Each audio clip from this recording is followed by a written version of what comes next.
Coming up on Greeny Sports Cards Live, we'll recap the NFL draft in Pittsburgh from the hobby perspective, along with special guest owner of Indy Card Exchange, Andy Albert. Plus, the latest hobby news and views, along with the weekend's can't-miss card shows from around North America.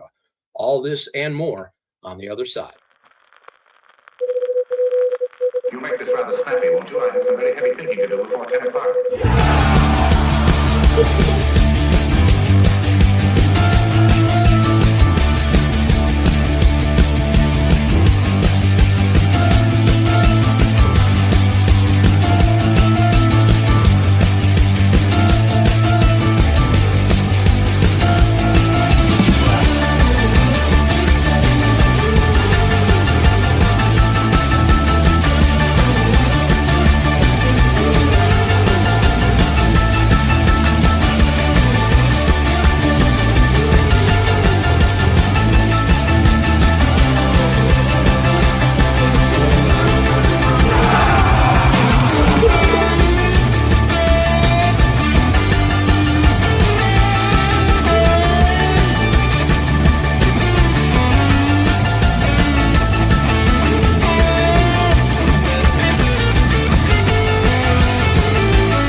All right, good evening. Welcome into Greeny Sports Cards Live, the world's very first multi-stream for the hobby industry, as we go live every Tuesday night, 7 p.m.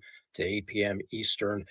My name is Jeremy Levine, based here in Cleveland, Ohio, along with the man himself, Steve Greenberg, aka Greeny, who will be joining us shortly, as he does week over week, to bring you exclusive interviews, content, hobby news, card shows from around the country, and all the news that's fit to print for the collectibles industry. And a big weekend it was this past weekend, especially coming out of Pittsburgh, Pennsylvania, as much as that pains me to say as a Browns fan and a Cleveland-based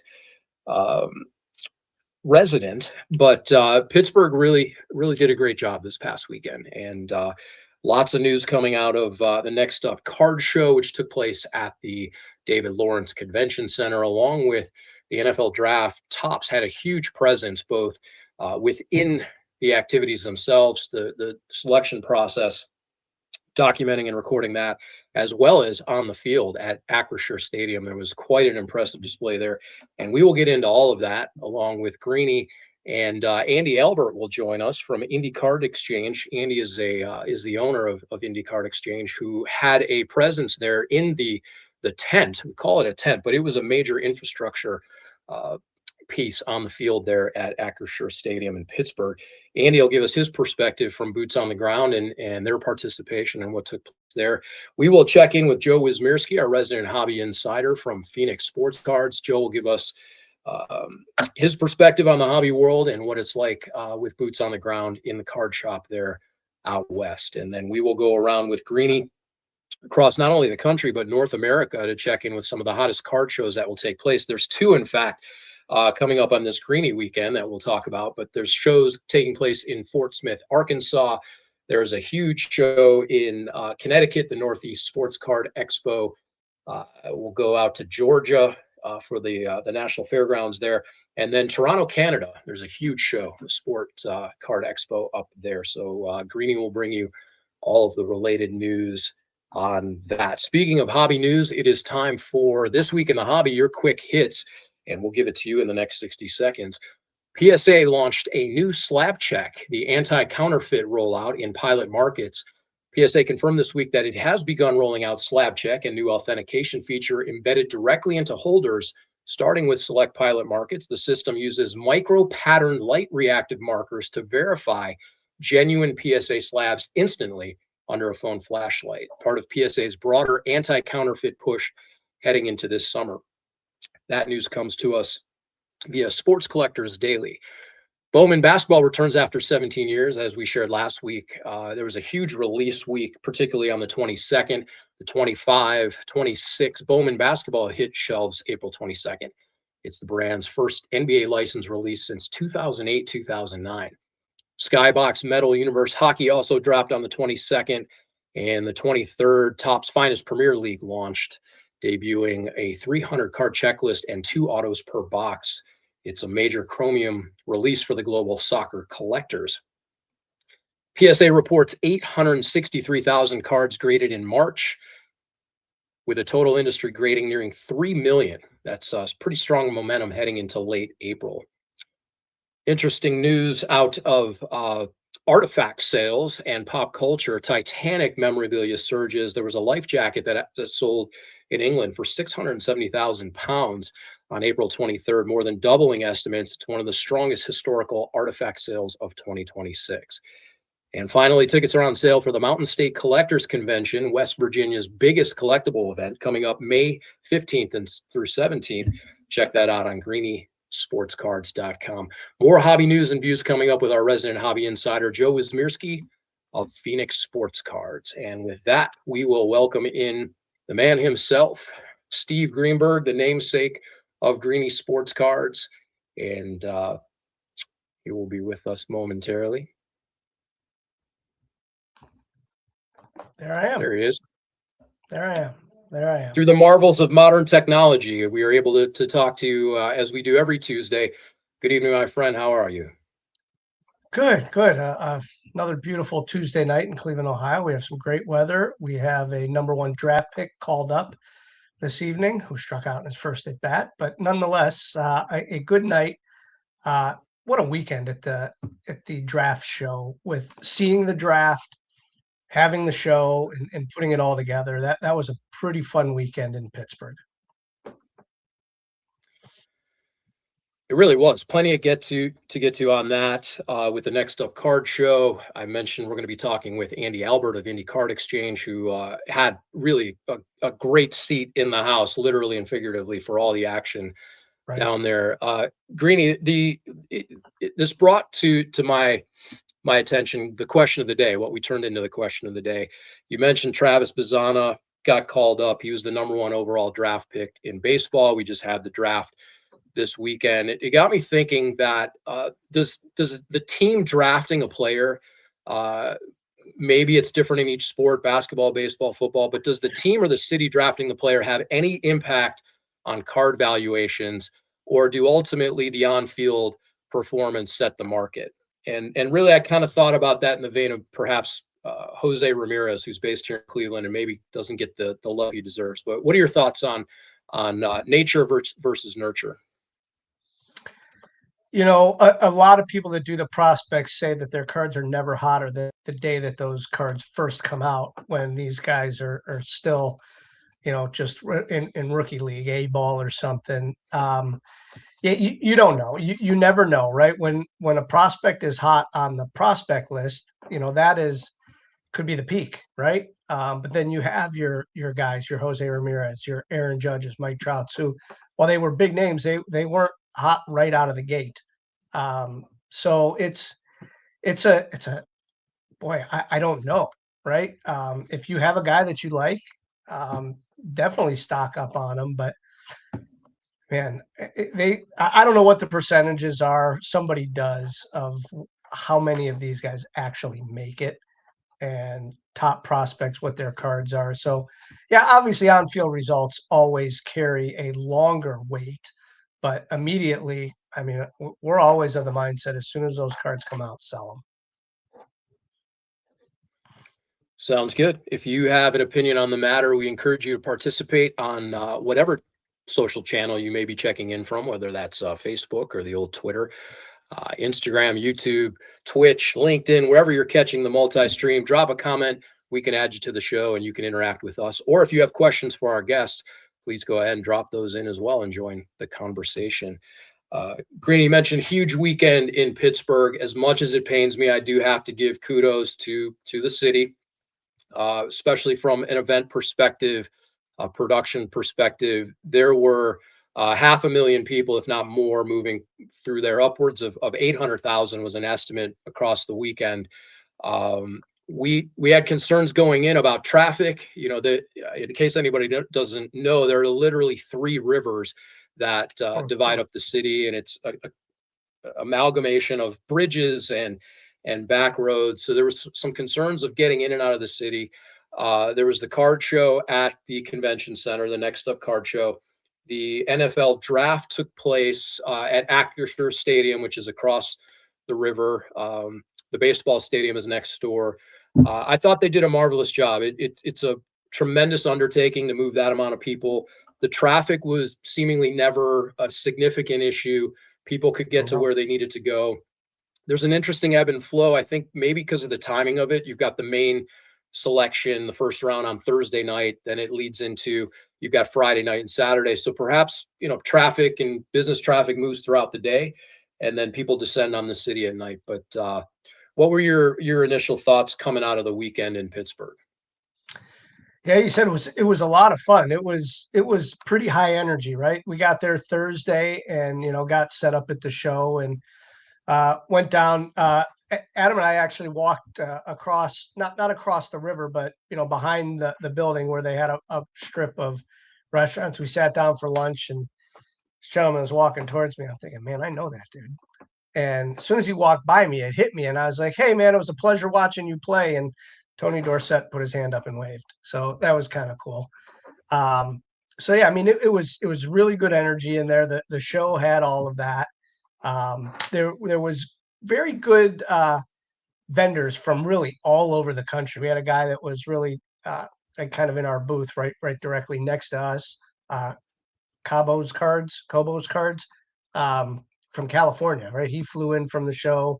We saw people from Detroit. We saw Nate in from Tennessee, and people came in from really all over for this show. So really good time there. And then just hearing, people coming over from the draft, during the daytime, and how it was down at the stadium, and Tops had the big tent there. So, I mean, it was nonstop action really all weekend long. It really was, and give a lot of credit to Wes and his wife Katie for jumping in, for having vision to create a collectible show in conjunction with draft weekend. It's a bit challenging on the future of the show because it's in Washington next year.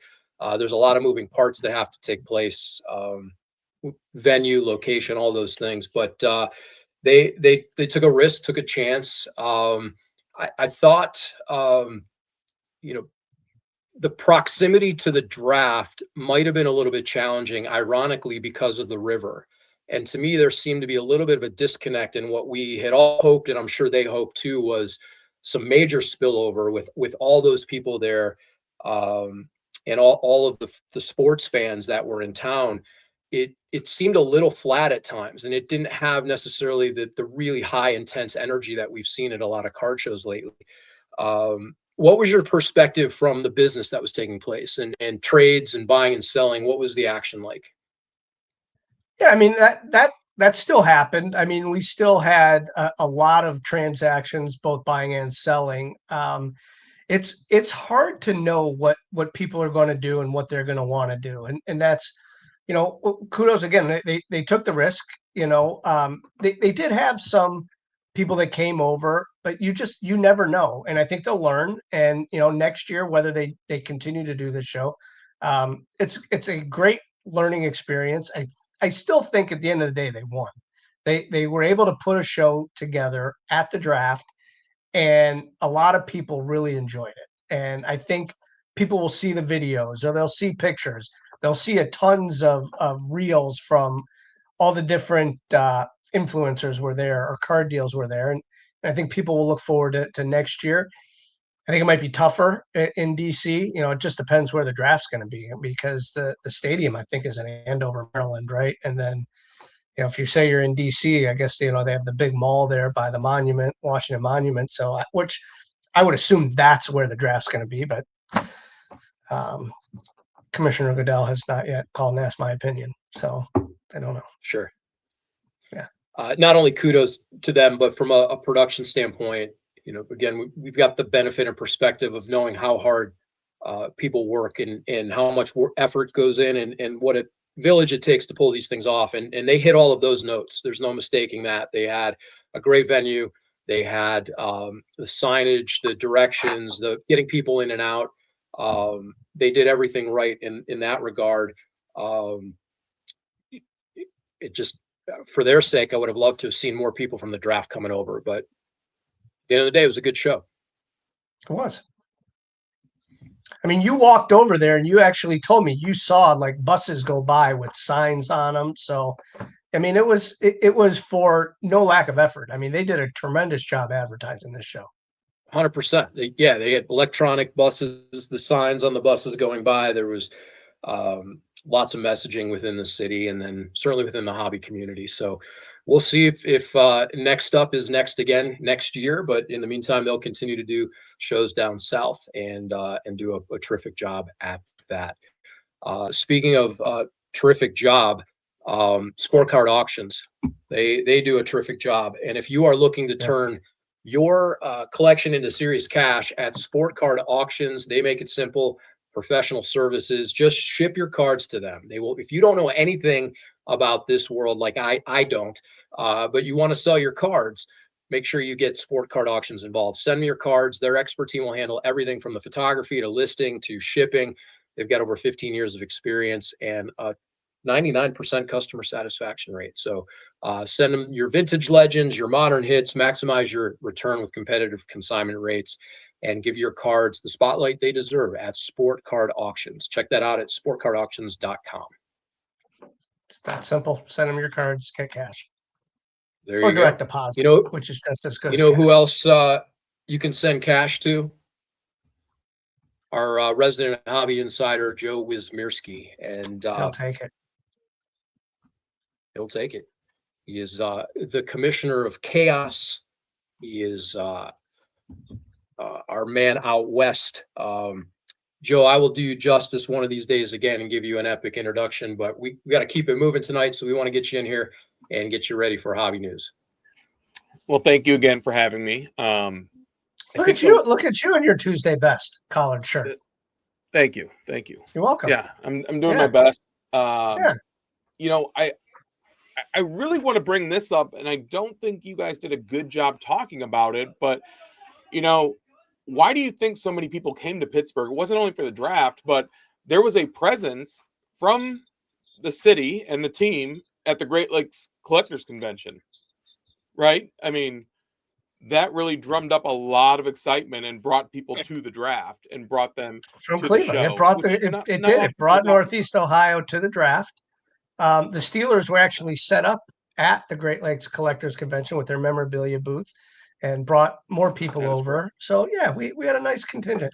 We actually had your guy Santiago was there from Detroit, so he was there too. So, nice.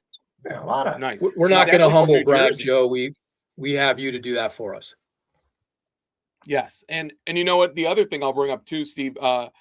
I know that you did a great job of publicizing being there because you were all over my social media feed. Notice you were wearing the same Guntown shirt, so that might come up. I was wearing I was wearing the yellow one. I wore the yellow one in Pittsburgh. Ah, okay. And yeah. I washed my clothes, but I was wearing the yellow one there, and I figured since we were going to be talking about the show, I'll wear the black and gold one too. Those are the two times that you'll catch me in black and gold.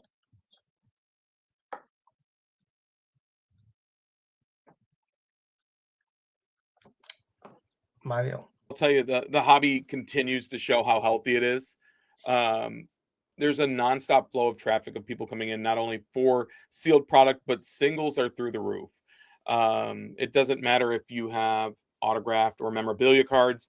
We are seeing it all across the board, and we're even seeing the reemergence of 90s cards. Actually, your wheelhouse, Steve, the 90s inserts, they are just spiking through the roof. And people are starting to also be okay with seeing lower grade on some of these inserts. Are you seeing that as well? Absolutely.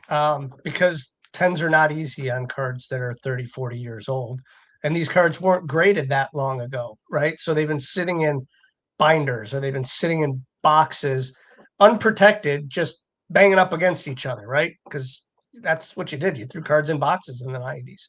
You didn't put sleeves and top loaders on them, or you put them in screw downs and you squished them a little bit. But yeah, I don't.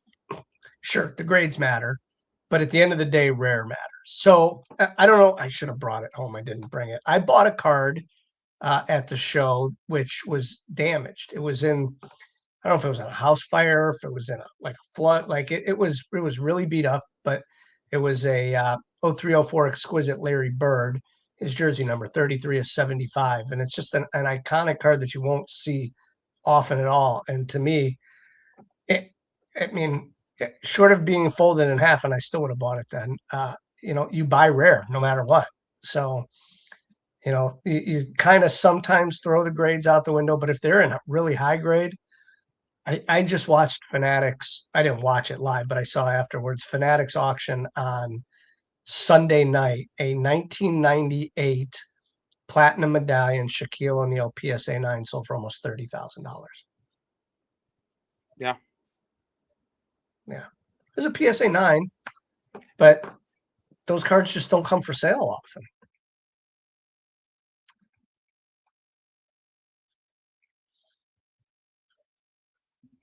You shocked him. I did shock him. Larry Bird. I mean, everyone should know on the content that you're putting there. So I mean, you kind of gave the rundown and showed the card itself, but not only that, but it was also his jersey number. So talk about first year exquisite, but also his jersey number, which for me, jersey, I get it. I get why people get excited about things like that. Hall of Famers and legends like that, and the first print of a product, I'm with you. Like, but seeing even seeing the PMG of the Kobe, I think that was graded a 6, right, and went for over $1 million. Like, I think we're seeing acceptance on rarity over grade, and people are starting to become a little bit more educated when it comes to things like that. So, I know you're always buying. Yeah, I think also too, comps don't necessarily matter on those types of cards. They tell me a card number to 10, well, the last one did $1,200. Well, you might not see another one for 10 years. Yeah, I mean, I learned that from you last year at the National, and I know we're on the runway to the National right now. But I learned that looking at some of those baseball inserts, and the guy came over looking for the Scott Rowland. It was the upper deck, and I believe grand it was finale. Encore, possibly. It's a grand finale. Grand finale. It was the Thank you. SPX grand finale. Yes, and at the end of the day, find another one. Right. Find another one. You know what? So I noticed too. So at this card, yeah, I getting back to wax and singles, the cards show, like a lot of them don't really have as much hobby wax as used to be, and singles are really the big sellers at shows. I think the hobby shops or the breakers, that's really where the wax is bought and sold. I mean, I know you don't go to a lot of shows, but I would think it's pretty accurate the same at the shows there in Phoenix.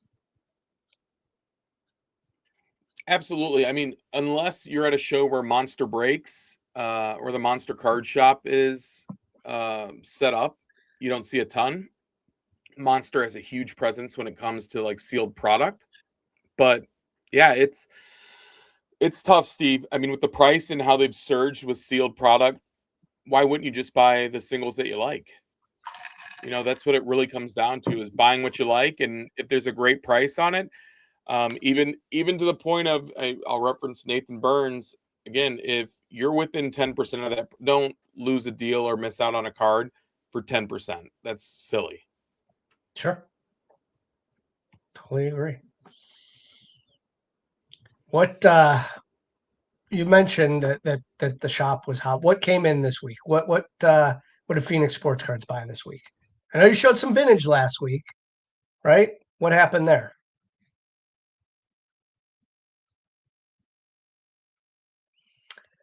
A lot of difficulties out in Phoenix. It must be really hot. Now it's probably like 134 degrees. I apologize. Yeah.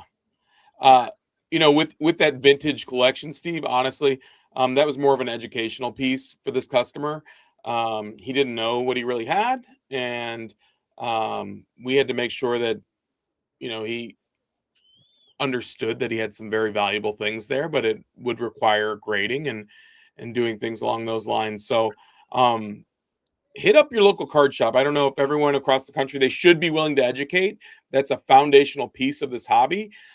This is something we do every day, and not everyone does. So you should be able to go in there and get a judgment-free education if need be.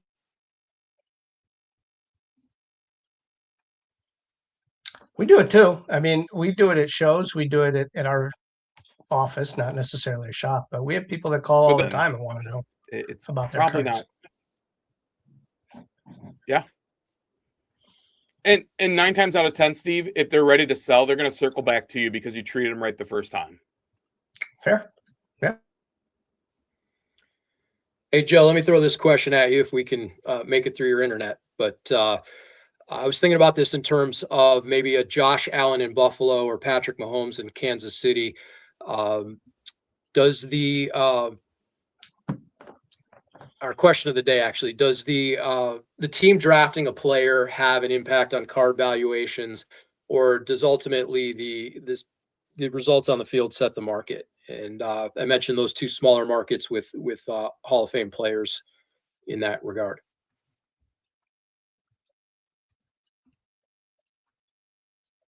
It's going to be a tough one tonight. Yeah. All right. Well, that concludes. Yeah, I mean, the Hobby team News. drafting it has a huge implication. There he goes. We got you. Say it quick. Say it quick. Yeah, I would say it definitely has a huge impact for sure. Joe, All right, it's very been great. good. Unbelievable internet. Great Unbelievable. tonight. You tell your guys there, Ray and whatever, to pay the bill. Get the internet working. Or just blame it on sunspots out there in Phoenix. Yeah.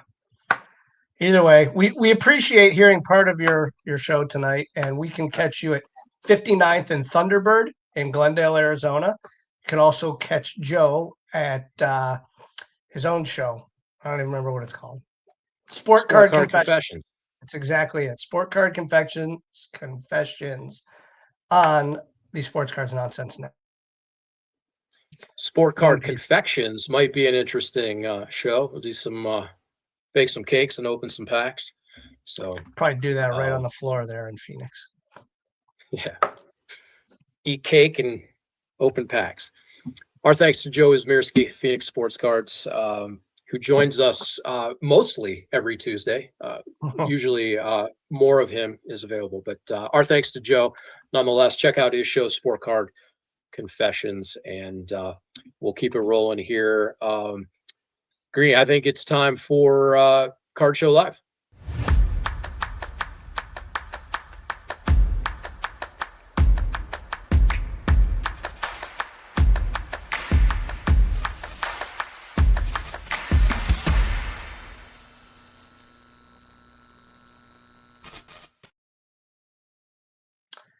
Hey, welcome on into this edition of Card Show Live, where we take you around the country and preview some of the hottest shows around. Starting right here in Northeast Ohio, it is a Greeny weekend. We have 2 shows this weekend. The first is Saturday. It's our TCG Greeny show. Only TCG, no sports at this one. Saturday, May 2nd at Broadview Heights. TCG, One Piece, Lorcana, and non-sports, all of the above. Great show, 100 tables. Line is out the door. We've had a great turnout for this show over the past roughly year that we've been doing this. And then on Sunday, we have the return of our Glen Eagles Golf Course show, which, let me tell you something about this. The venue here is terrific. It is not a big show by any stretch. It's 20 tables, but they have a great restaurant there, the Aaron and Moses restaurant. So great lunch. They have a big screen TV that comes down, so we have some games on. We have the backdrop of the golf course. So a really fun show, great venue, Twinsburg, Ohio. That is Sunday. So Saturday, Sunday, greenyshows.com. You can find all of the information for both of our shows. Moving along to Fort Smith, Arkansas, we have Central Mall going on. That is May 1st through the 3rd. So that is a Friday, Saturday, Sunday show, 50 tables in Fort Smith, Arkansas.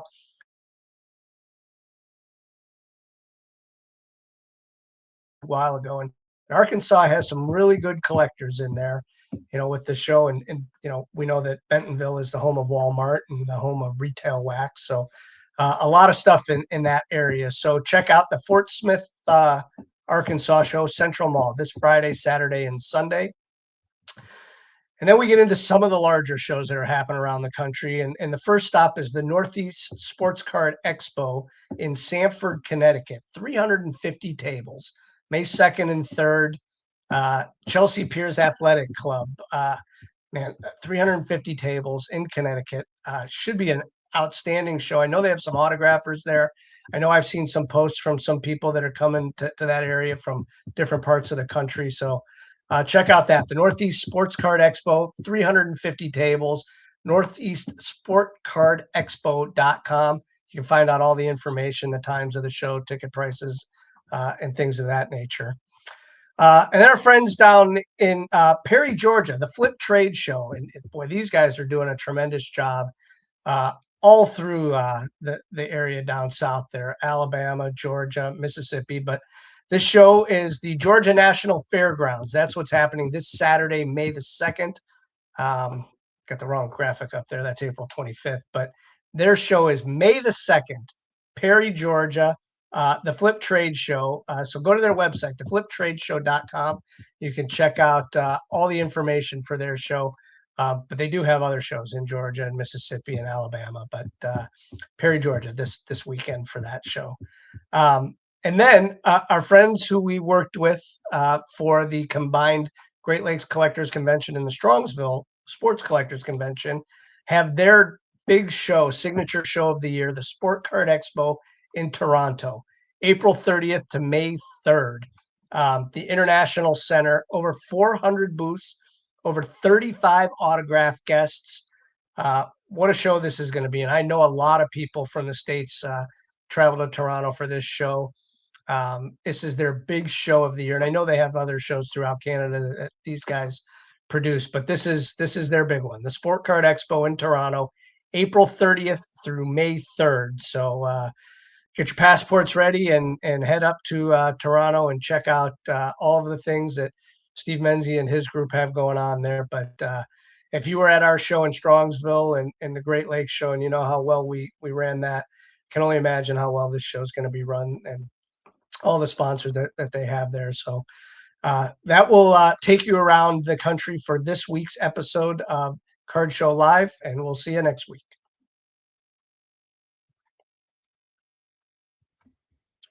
Great stuff, Greeny.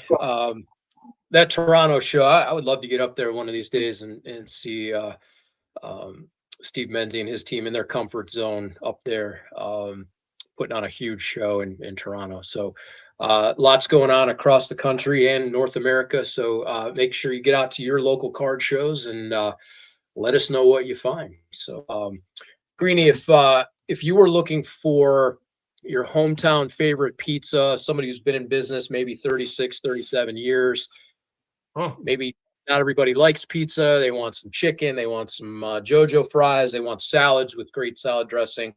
What comes to mind when you think of terrific pizza throughout Ohio? Giannino's, right? Giannino's. That is my go-to, right? So, and not only that, they have great wings. They have great salad. My dad loves their piccolo pizza, which is like triple the amount of pepperoni. So check that out, Giannino's. Check that out. Our thanks to Giannino's and their continued sponsorship of Greeny Sports Cards Live. Hey, you. Yeah, you. I'm a year older now, so Mommy can give me Giannino's pizza. Hey, whoever thought of making a great tasting Giannino's pizza with all these fresh ingredients? They gotta be some kind of genius. More, Mommy. Every Giannino's pizza is made with fresh dough, delicious tomato sauce without additives or preservatives, and fresh provolone cheese shredded daily. For a location near you, go to Gianninos.com. You want a piece of me? I do. I do. Very good. Greeny, very excited to welcome in our next guest tonight. He's one of the most respected shop owners and operators in the modern hobby.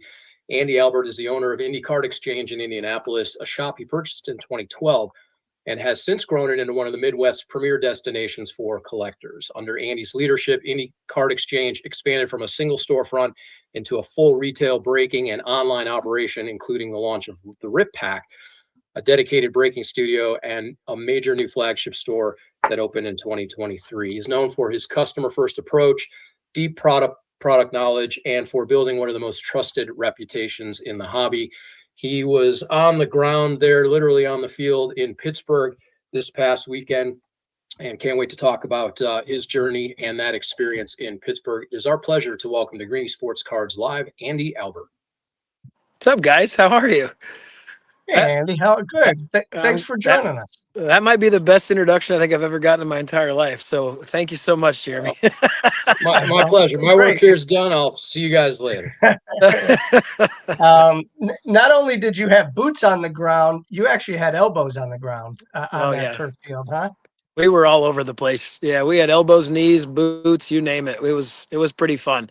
It was an experience, honestly, that I don't see it ever slowing down. It's going to get bigger and better as the years go by, because I enjoyed every second of it as a dealer, as a fan, as a collector.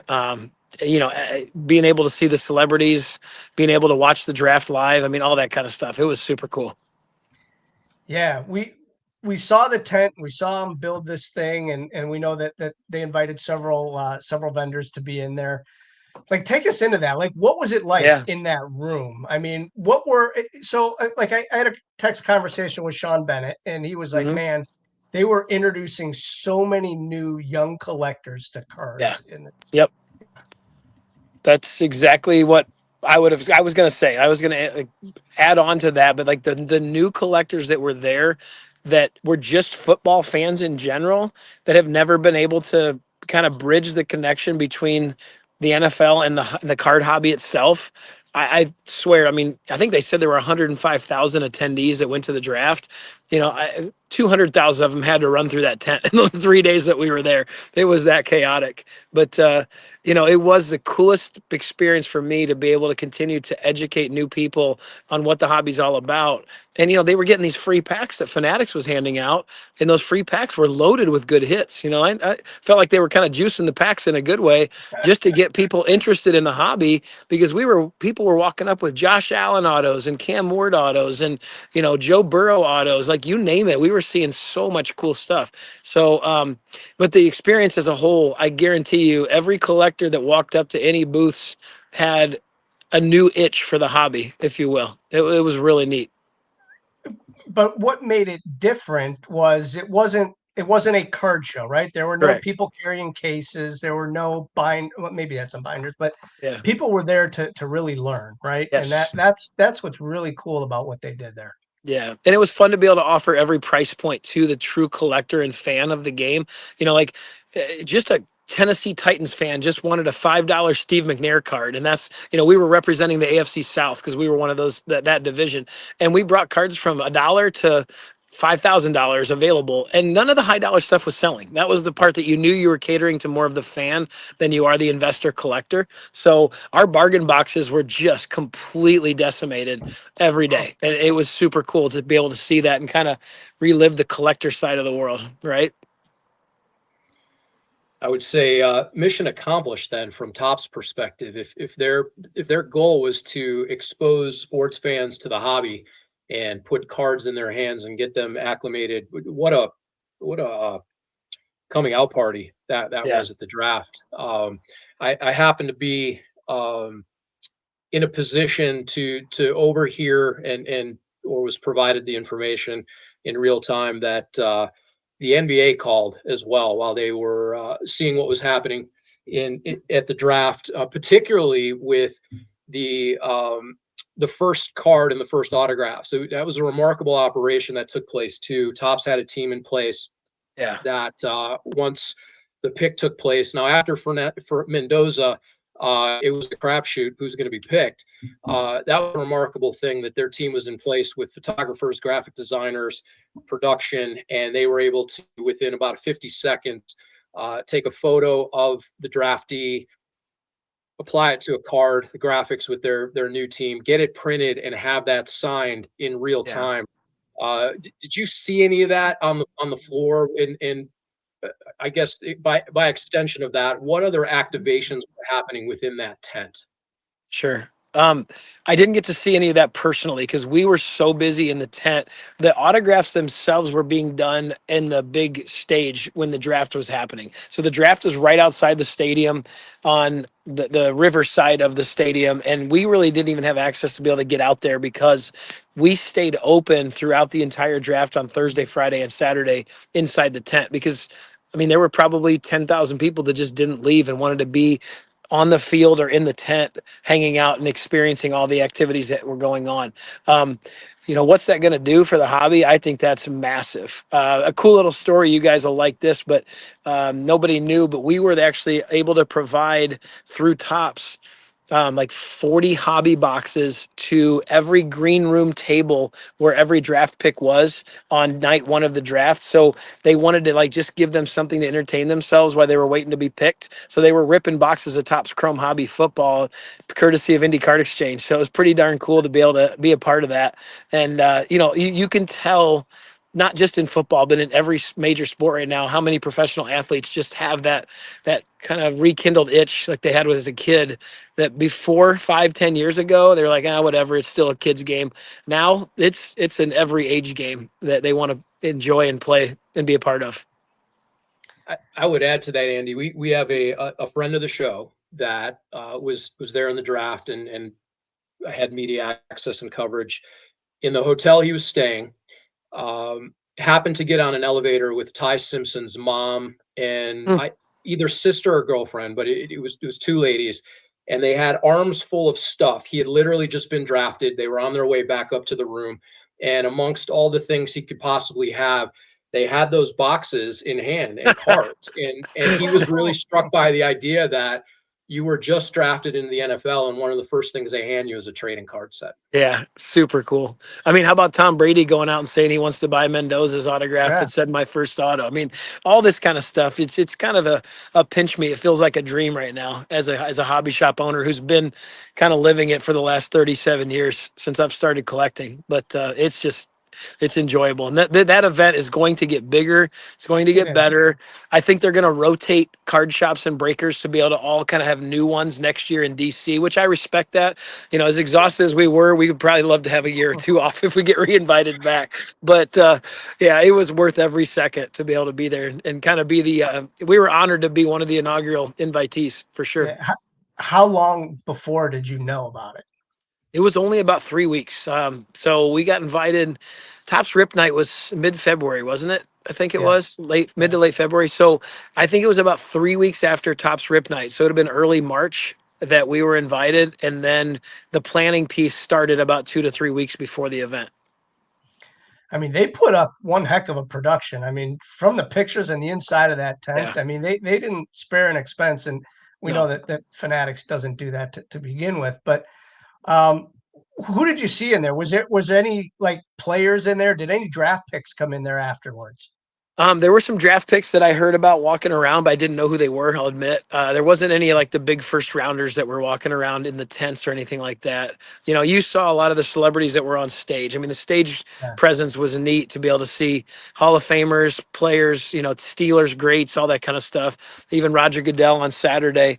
So that was neat. I mean, we had front and center access to the stage, so our booth setup was actually facing the stage at the very end of the tent. So it was loud, but it was really entertaining because nobody else could see it except for us and Cards HQ.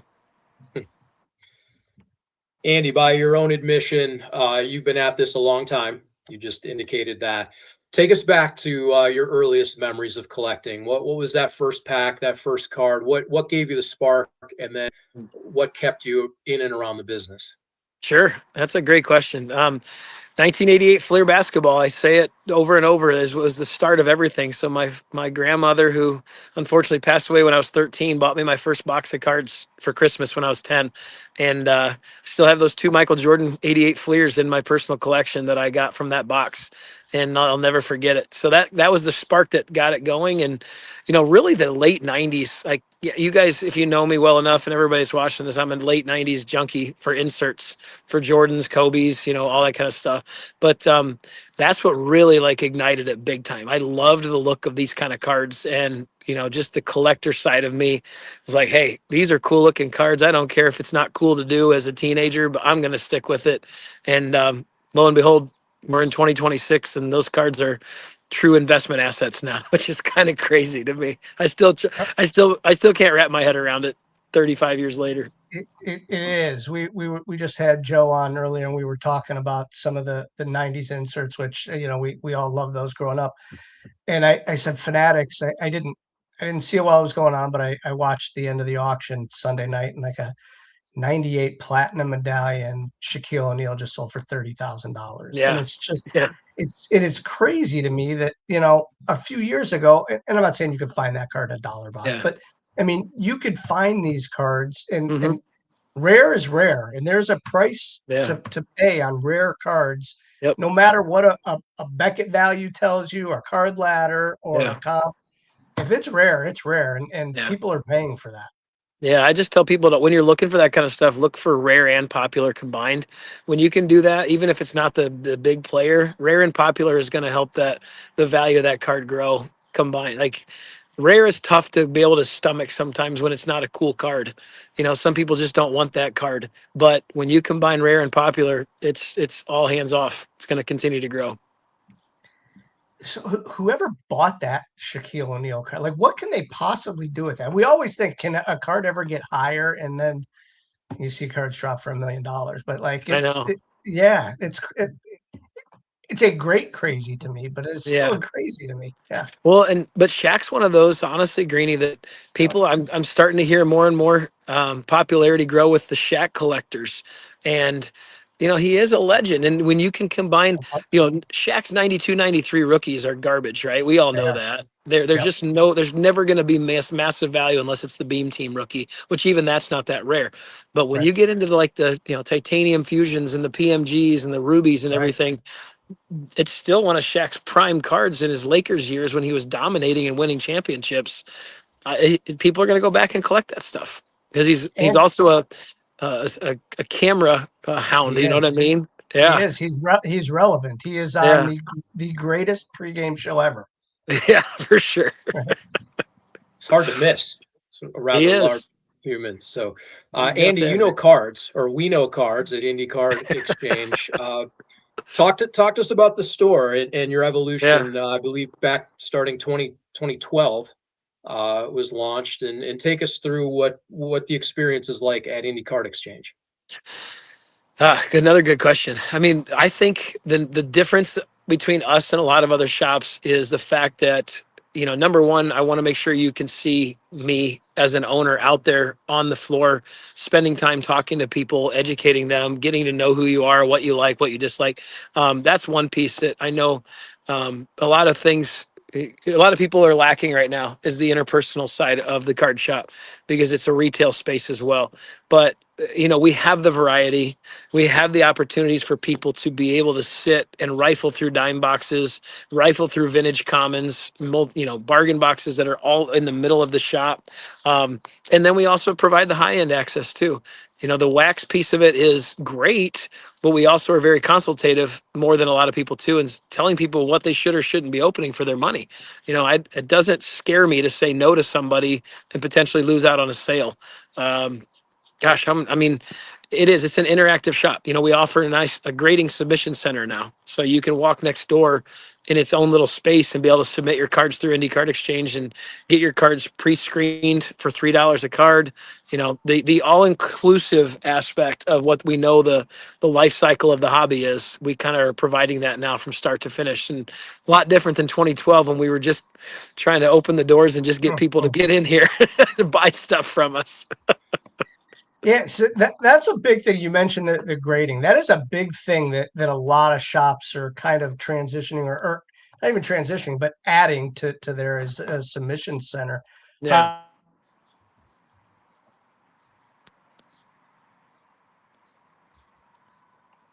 I I guess I'll lost him take there, that one. Jeremy. No Yeah, worries. so I want to follow up on that, Andy, with the grading, because in our world, I'm not card guy. I don't buy and sell cards. I handle Yeah. more of the media and production. Talk to me about what that grading service would be like. I'm Sure. imagining not every card, as I understand, is worth submitting. Is No. that part of what you offer? So for a nominal charge, you'll assess Yeah. it and give somebody a perspective on whether they should even submit it in the first place? Sure. Yeah, let's just assume you just bring 30 cards in. You have an appointment set up with us, and we're going to sit down with you. And we're going to, first of all, we're going to screen cards. I call it a filtration process. The first piece of the filter is, are these cards even worth looking at? You're going to bring in an 88 Don Russ, Greg Maddox, or not. Greg Maddox is probably not a good example, but an 88 Don Russ, Kent Herbeck, right? We're not going to do that. We're not grading a Kent Herbeck card. We're not even charging you $3 to grade a Kent Herbeck card through the filtration process. So we're going to take the 30 cards, figure out which ones actually need to be looked at based on their declared values, do that first, then actually screen the card. We have actually like a nice little sticky note that matches what the grading companies use that shows you the front and the back. We circle any defects, that we need to be able to point out for you, and then we give you a final grade. If it's a gradable card, we think it's an 8, 9, or 10. We're cleaning that thing up, getting it fully prepared so that it can be sent off to PSA through our grading submission center.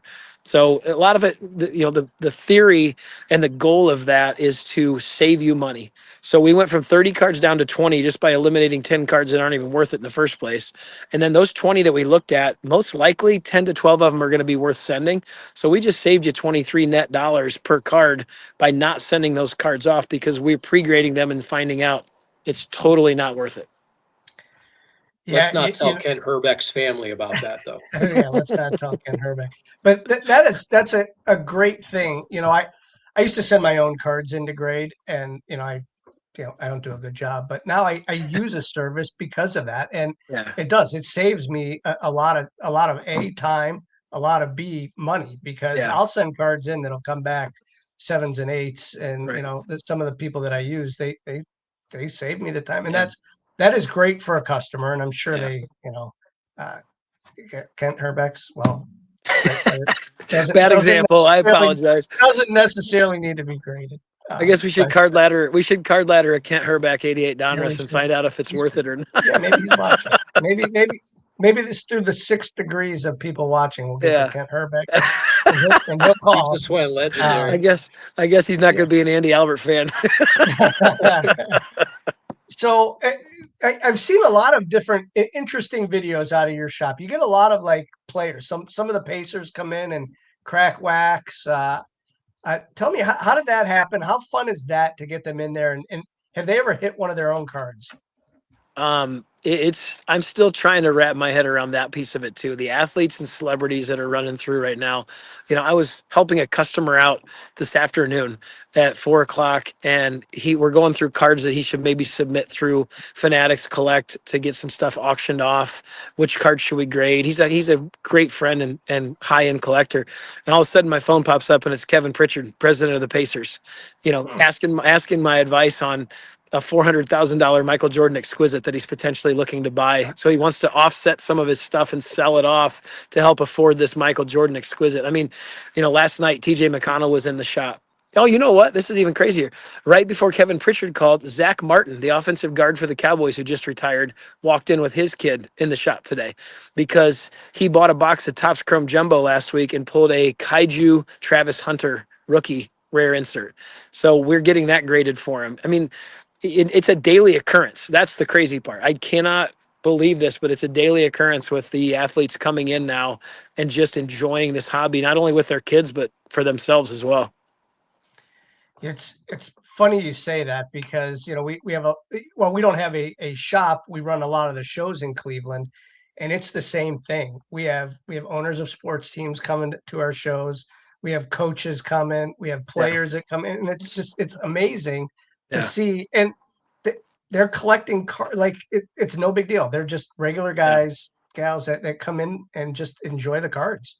Well, and the piece that really is important is that we need to establish trust with these guys. You know, if we can establish trust with the high profile athletes and celebrities, then you talk about 10xing the hobby like Fanatics wants to do, it's going to be more than that, because these people will be a huge sounding board for the industry as a whole. There's no doubt about it. Yeah, you're right. Because while they have money and they can afford that $400,000 card, they don't want to make a bad purchase, right? Nope. So, and we have the same type of guys, and they ask the same questions, like, should I buy this? And I'm like, listen, it's your money, but no, you shouldn't, right? No. Like, Yeah. or this is what you should pay. So you're right. Building that trust with them is very helpful. It is. It's They're fun too, competitors. no doubt. Dude, they're competitors. They don't want to lose. So Nope, I can't hear Jeremy. I don't know. He said they're competitors. They don't want to I lose. said, yeah, they're competitors. But yeah, they don't want to lose. But Andy, we really appreciate you joining us tonight. There's in your honor. There's a Kent Herbeck card. Before we let you know, let everybody know where I've they got can Jeremy find muted you. for some reason. I can't hear him at all, Greeny. Yeah, he was basically saying, in your honor, we pulled up a couple Kent Herbeck cards, and listen, we appreciate your time. We love getting to know you. I love all the things that you guys are doing there. So tell us where everybody can find Indie Card Exchange, where the address is, and where social media is. Awesome. Well, thanks for the invite, guys. It's fun to be a first timer on the show and everything. IndieCardExchange.com has all the information you need. It's got address to our shop. We really want to encourage our kids club. We do this every time when we talk on any podcast.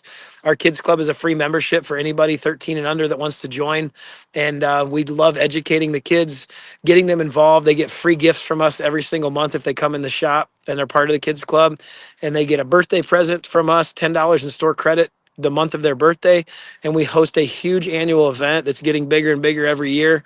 And that's the number one thing that we really want to do, is really help grow the future generation of this hobby. Fantastic stuff, Andy. Listen, we appreciate it. We enjoy it. We'll see you down the road somewhere soon. All right, guys, we'll see you at the National if not, right? Absolutely. Yes, all right, take care, guys. Thank you. Yeah, thanks, Andy. All right.